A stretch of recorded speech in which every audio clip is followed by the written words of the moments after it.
So good morning po sa ating lahat mga ka-agri. Ngayon po ay nagpaligo tayo ng ating mga breeders dito sa aming backyard. So mag-start ulit tayong magparami dahil nung nakaraan po ay nag-decrease yung itlog ng ating mga inahin, kaya kinondisyon natin sila. So sa ngayon ay nagpaligo ulit tayo para sila po ay isa lang ulit. Almost 1 week po yata or 2 weeks na hindi po natin sila kinolektahan ng itlog. So ayun yung isang black aslorp natin. Then ito po meron tayong 7 decal brown. And then 2 rooster na po yung nilagay natin. Dahil po nitong nakaraan ay napansin ko sa 7 inahin natin ay marami pong mga itlog na hindi masyadong or walang similya. Hindi po siya napisa mga ka-agri. Kaya minabuti nating 2 na lang ang ilagay nating rooster. So sa ngayon, kakalagay natin ng ating mga rooster na purga natin yung ating mga rooster. So yung inahin po kasi nangingitlog po yung iba ay hindi na natin pinurga, pinaliguan na lang. Bali mula ngayon ay 1 linggo po bago natin kolektahan ng itlog para i-incubate. Pero yung mga itlog na makukuha natin ay ulamin muna natin mga ka-agri. So yung last harvest po natin sa ating sinalang sa incubator mga ka-agri ay mayroon lang po tayong 6 na napisa. So ito po, may isang itim, and then karamihan po sa kanila ay puti na may batik. Mag 3 days na po sila ngayon. And then meron pa tayong i-harvest ngayong susunod na Sabado. So ito po yung last na naisalang natin noon bago natin inano yung ating tinigil yung pagsalang mga ka-agri dahil inulam muna natin. Napansin kasi natin mga ka-agri yung biglang pagbaba ng kanilang itlog. So dahil siguro sa biglang nagpalit yung ating klima, sa sobrang init biglang naging malamig at sobrang lamig, kaya yun po nakikita kong epekto mga ka-agri. So chinek po natin yung ating mga breeders, yung kanilang pangangatawan ay okay naman. Sakto lang po kasi kinukontrol natin yung patuka. So ito po yung ating plucker. Bali medium size lang po siya. So kung titignan nyo parang napakaliit, pero napakalaki po ng katawan niya. Manipis po yung kanyang balahibo. So ayun po siya.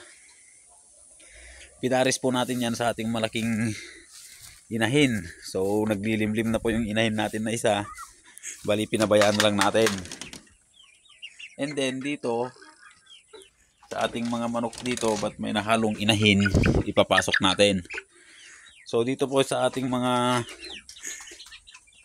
manok na na-produce mga ka-agri, so ito po yung ating mga napili na gagawing breeders.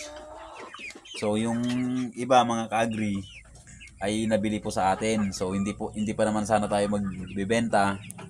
Kaya lang hindi po natin mahindihan pag may pumunta dito na bibili. So yun din po, pambili rin ng feeds para sa ating mga alaga. Then ito po yung isang batch, bali may 9 na piraso. Bali sinasanay na natin sila na medyo open yung kanilang area. So galing sila sa kulob, and then ngayon open na dito sa harap. Bali sa susunod na linggo ay papatayin na natin yung ilaw. Then ito naman yung ating pinakaunang batch, may 11 heads po dito. So ayan, malalaki na po sila mga ka-agri. Bali gagawin po natin mga layer yung babae niyan. Tapos yung isang inahin natin mga ka-agri na na pang meat type ay krinos nga natin dun sa ating yung asel. So ito po yung naglilimlim po siya. So subukan natin, pabayaan lang mga ka-agri, dahil kung talagang malimliman niya to ay dadalhin natin siya sa bagong area natin sa taas kasama ng ating mga huluano. Bali yung mga huluano po yung dadalhin natin na breed, isang breed na dadalhin natin doon sa ating bagong area, doon sa sarili nating area mga ka-agri. And then itong mga Brahma natin ay sinama ko na rin pong paliguan. So ito puro lalaki lahat po ito mga ka-agri. Pinapatining na natin yung mga yan.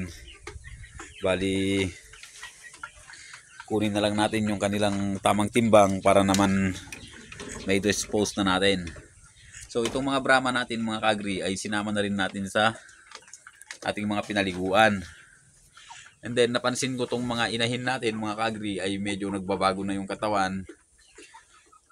Bumibilog na po sila. And then yung mga mukha nila, kung makikita nyo, ay nag-uumpisa na po silang nag-uumpisa ng pumula. So hindi pa natin ina-expect na sila po ay mangingitlog, pero lagi po natin silang pinapaliguan mga ka-agri dahil nga sa makapal yung kanilang balahibo. And then napakainit po dito sa aming lugar. So palagi po natin silang pinapaliguan mga ka-agri, itong mga Brahma natin.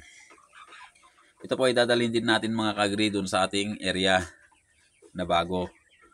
So sa susunod na araw or baka mamaya, baka sakaling makapag-video tayo doon mga ka-agri, bibidyohan na natin yung nabili naming lupa, tapos yung mga gagawin namin doon.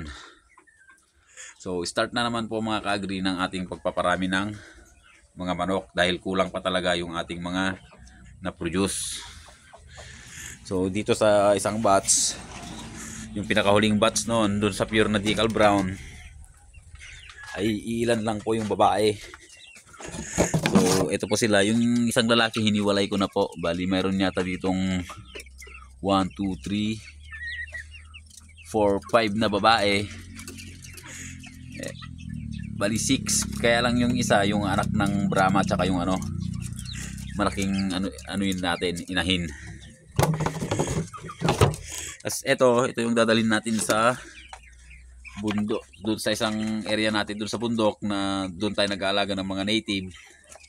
Itong dalawa na to ay gagawin nating mga mga breeders. Sinasanay natin lagi silang magkasama para hindi sila mag-away pagdating ng nilipat na natin sila. So grabe po yung mga mukha nila. Parang mukha po ng dongtaw kasi may silang dongtaw lahi. So tingnan nyo po yung mga paa. Hindi man nila ganoon namana na yung talagang panang dongtaw, pero napakalalaki po. Magto 2 months pa lang po yan mga ka-agri. And then ito, yung tatlong inahin is kapatid din nila. So ayan yung may balahibo sa paa. Direct renose po natin yan sa ating Brahma. So itong isa, yung nasa gilid na yan, is pure na decal pa po yan. Hinalo lang natin kasi nabubuli sa mga kasama. So itong mga breed na to ay sasama natin sa mga huluano natin. So magiging asawa ng mga tatlong inahin na to pagdating ng sila ay pwede nang i-breed ay yung ating mga huluano para sa meat type. So malalaki po sila mga ka-agri. Anak po ito ng ating Brahma at saka ng inahin natin naglilimlim. So ayun, kahit na ayaw sana nating magbenta kasi nagpaparami tayo ng ating mga gagawing layers. So tayo po ay pinupuntahan mga ka-agri ng ating mga dating mga nabentahan na noon. Dahil noon po ay talagang nagbebenta kami ng mga sisiw tsaka fertile eggs. So tinigil lang po namin, pero ngayon kami po ay nagbabalik. So ito na po yung mga pinakauna. Ito yung isa sa pinakauna na na-produce natin mga ka-agri sa pure na decal. So yan lang pong natira sa batch niya dahil nga binili yung mga kabats nito. So ayun, medyo maayos naman ang ating mga alaga. Bali may dalawang lalaki dito na hinalo ko. Pero yung isa sure na yon na kukunin natin yon pang pagpalay sa nabili nating 5 inahin na nangingitlog doon sa breeders. Hindi, itong isa ay parang maliit siya. So mamimili tayo dito sa labas kung sakasakali. Kaya yun lang po mga ka-agri. So ipapares po natin yun sa manok na galing sa ibang breeder para maiwasan po natin yung inbreeding. And then sa lahat po ng lalaki na nandito ay, so ito anak din to ng Brahma tsaka malaki rin po siya. So lahat po ng nandito sa labas natin na naka-range, sila po ay dadalhin natin sa ating mga kaibigang bumibili ng pangkarne.